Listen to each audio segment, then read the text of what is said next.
So the reading today is from the book of Thessalonians.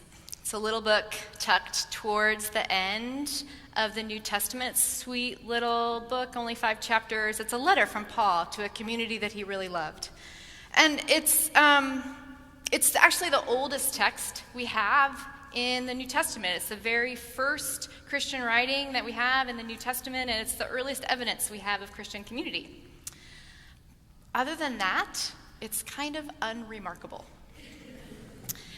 It's not full of some of the things we're really that we know Paul for better or for worse. It's just a sweet little book of him encouraging this community that he really loves. Unremarkable to me, except for this one line: "Rejoice always, pray without ceasing, give thanks in all circumstances, for this is the will of God for you." Rejoice always. Give thanks in all circumstances. So here's this little community. It's living under the Roman occupation. Jesus, they'd heard about Jesus, and they were really expecting any moment now for Jesus to return. And he wasn't. And not only that, Paul had left and had gone off, and they were experiencing a little bit of persecution, as all of those communities were. And they get this letter from Paul, not saying that he was coming to visit them, to help them out, but saying, "Good job, you all are doing great, and continue to give thanks in all circumstances. I know you're being persecuted. I know that what you want to have happen hasn't happened yet, but give thanks, rejoice." I don't know what they felt when they heard that. I know sometimes what I feel when I'm living in a situation that's not as I would particularly love it and someone says, "Give thanks." But here's what I think is important. Paul writes, "Give thanks in all circumstances," not for all circumstances. So I want to tell you this story about a friend of mine who last March was in a very, very bad accident. Some of you have heard this story because when it happened, I talked about it a lot. So my friend, let's call him James for the purpose of this, for this sermon. He lives on the coast, in the forested area along the coast of California where there's a lot of ravines. And he fell off a cliff 20 feet to a creek bed below. It was kind of an ordinary day. He and his partner were leaving their neighbor's house. They had their dog, and there was a motorcycle kind of coming down the road. And so James, my friend, grabbed the dog's collar so that the dog wouldn't run out in front of the motorcycle. Motorcycle kind of comes down. The dog gets spooked and runs, and the collar broke. And James was standing at this one place, and the momentum catapulted him over this cliff, and he flipped over backwards and fell 20 feet free fall to a rocky creek bed below. Had 34 fractures, 21 wrist fractures, 9 rib fractures, some bones fractured in multiple places, 4 vertebrae fractured, and he broke his shoulder blade. He was life-flighted to Stanford, immediately in ICU, in surgery, in ICU for 2 days, in a skilled nursing facility. He's still home on disability almost 9 months later. His body permanently altered. This is someone, he's in his early 50s, and he was like in perfect health. He had just returned from climbing an 11,000-foot mountain in Chile. He's run 3 marathons in his life, excellent physical conditioning. He's hiked up and down the Grand Canyon more times than I can count. Excellent physical conditioning. His body permanently altered, very broken. The other day I was with him with a group of other people, and we were talking about gratitude, because this is November, the month for gratitude. And he was talking about his accident, and James said, "Yeah, I was fractured 35 places, and at least it wasn't 36. Right, and this is what we did. We all laughed, thinking he was being glib, but the thing is, he wasn't. He was being truly grateful.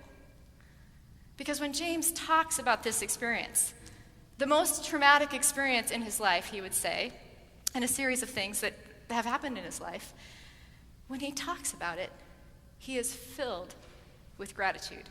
It's a litany of gratitude, really, to hear him talk about it.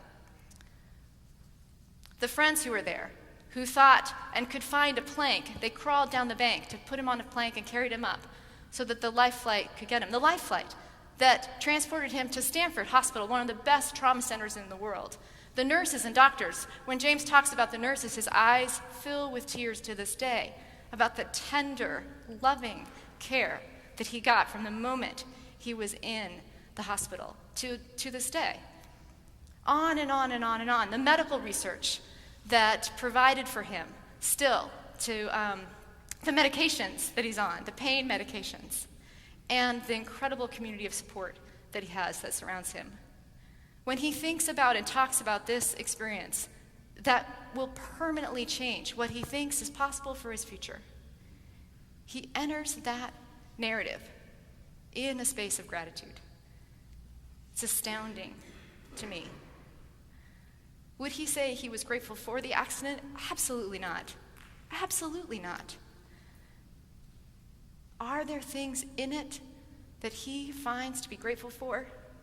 More than he can count, more every day. November is the month of gratitude.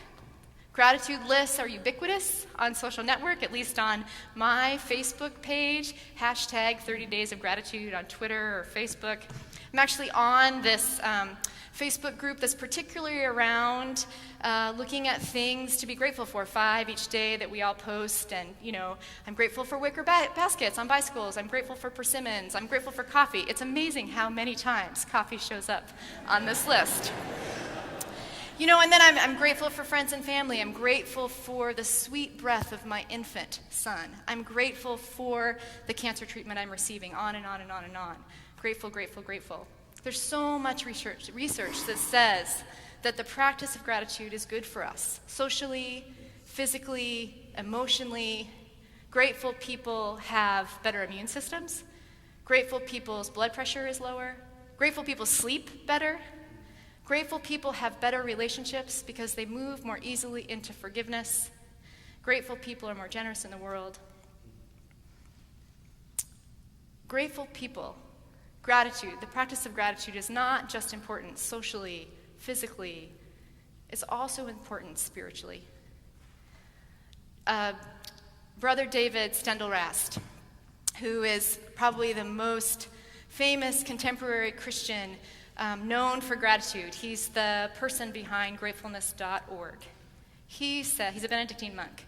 He says that gratefulness, the practice of gratitude, is the most important spiritual practice, not only for our own souls, but for the healing of the world. And the reason for that is this. He says, it's because the practice of gratitude is the simple practice of putting our hearts in touch with the fullness of life. Practice of gratitude is the simple practice of putting our hearts in touch with the fullness of life. So what does that mean? Well, he says that basically what it means is a process of becoming awake. That the practice of gratitude teaches us to be awake to this present moment. Not the moment in the future that we might dread or fear, have anxiety around. Not the moment 5 minutes ago or 5 years ago that we rehash in our brain with regret or shame, but this actual moment, bringing our focus to this present moment and inquiring with curiosity, what is this moment offering to me? And what he says is 99 out of 100 times, the actual moment that is being offered to us is an opportunity to be grateful for. That 99 out of 100 times, what is actually happening is something to enjoy. And he says, don't take my word for it, test it out. Test it out. Think about it. 99 times, every moment, think, what is this present moment giving me? And when we practice that, what we find often is something to enjoy, something to take in, Something about love, about community, about nourishment, about experience that we're having, even about the emotions inside of us, which can be churning and uncomfortable, even that. Something about this moment is enjoyable. 1 out of 100 times, the actual moment might be equivalent to falling 20 feet on a rock bed. Not so fantastic. And he says that even in that moment, if we practice the practice of being present to all the other moments and notice all there is to be grateful for, to enjoy in life, 1 out of 100 times when the moment is not something for which we're grateful, even in that moment, we can be grateful. And the reason is because through our practice of gratitude, we've increased our capacity to trust in the goodness of life. So for me, I look at this Facebook list, and every morning I click on it. There's about 100 people on this Facebook group, and I have to be honest, when I first started, I was like, these things are, some of these things are kind of inane, but I read down them now, and James, my same friend, he's on the same Facebook group, and he talks about it as a vortex of gratitude. That you read these things, page after page, strangers, people all over the country that I don't know, page after page after page after page of things that people are grateful for, and you get this overwhelming sense of the goodness, the faithfulness of life. I would say the faithfulness of God. Here's another important thing that brother David says. That gratefulness does not presuppose nor require happiness, the absence of anxiety, depression, or suffering. It doesn't require the absence of those things. However, the practice of gratitude may bring joy. So be warned. It's an important point because sometimes we can hear be grateful and we can think, I'm sad, or I'm depressed, or I'm worried. Gratitude can exist side by side with that. Gratitude doesn't shy away from that. Gratitude doesn't make us in denial about the pain in our own lives or the world. Gratitude actually makes us able to hold it, makes us able to come up alongside it and say, this is painful. This is not how I wish it was for me, for this person that I love, for this community that I'm concerned about. And in this moment, I am grateful for my ability to show up fully. I am grateful for my ability to feel strongly, for these tears that I just learned. Some of you already probably know this better than me. The tears actually have some sort of property, cortisoid or something like that, that releases the toxins that we carry in our brains and in the centers of trauma. I'm grateful for these tears that help me to know that I'm alive. Gratitude can exist next to pain. It helps to hold it. This is how we get those incredible songs from the slave narratives. This is how we get the writings from the Holocaust from children who talk about the butterflies they see in the concentration camps. This is how we get in our own texts from our tradition, Lamentations, which the name of the book tells you it's not a happy time. Lamentations. We get that beautiful verse that says, my heart remembers this, so I do not give up hope. The kindness of Yahweh is not exhausted. The faithfulness of God has not ended, but the kindness of God is fresh every morning. The practice of gratitude helps to wake us up to the presence of God in ourselves and in this very moment. A mentor of mine describes it this way. He says that the grace of God is like rain that's falling on us all the time. And our job is to take a cup and turn it up so that we can catch it. I would say the practice of gratitude is making that cup so big, and maybe not even needing the cup, but just standing out in the rain and just feeling it soak us to the very bone.